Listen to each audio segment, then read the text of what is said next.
Македонија на дело покажува солидарност. Плоштадот Македонија е полн со донации кои пристигнуваат од сите страни за загрозените кои настрадаа од земјотресот во Турција. Донациите се пакуваат во пунктови на Црвениот крст, кој е стациониран веднаш до камениот мост на плоштадот.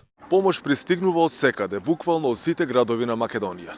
Се собираат облека, постелнина, храна, односно се што им е потребно на граѓаните на Турција. Иницијаторите се изненадени од одзивот на граѓаните кои на големо покажуваат солидарност. Сме стварно во срце многу хумани и тоа што го гледаме во Турска што случува тоа големиот катастрофален земјотрес дадува многу народ дека да се обедини, да не гледа на војни, да не гледа на некои лоши работи, зашто гледавме дека Господ за еден ден, за еден миг, за една секунда може све да изруши. Народот ќе се вклоти во цел свет, не само во Македонија, да помагаме. Се донираат многу работи.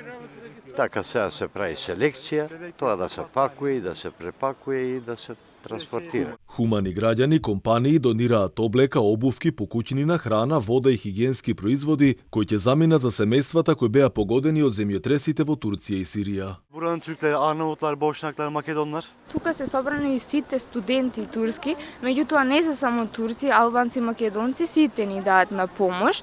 Тука што се збира се панталони, јакни, јоргани, перници, се што е потребно за во Турција. Колку може повише, нека донесат јоргани, пошто ладно е таму.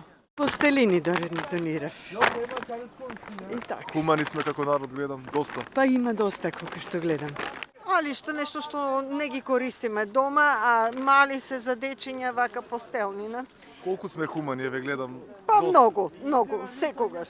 Во меѓувреме се мобилизираат и медицински тимови. Над 150 доброволци се пријавени да заминат на помош во Турција, посебно во погодените региони од земјотресот. Имав еден список од околу 150 доброволци здравствени работници, кој што е огромна бројка и покажува колку нашиот народ е спремен да помогне. Во меѓувреме Македонија испраќа и 24 припадници на армијата, меѓу кои и двајца водичи на кучиња трагачи, кои ќе носат 10.000 ќебиња и 200 санитарни носила. Од Дирекцијата за заштита и спасување ќе се испраќаат и дополнителни 40 луѓе со специјализирана опрема за пребарување и спасување. Инаку владата засега одвои 100.000 евра помош за настанатата катастрофа.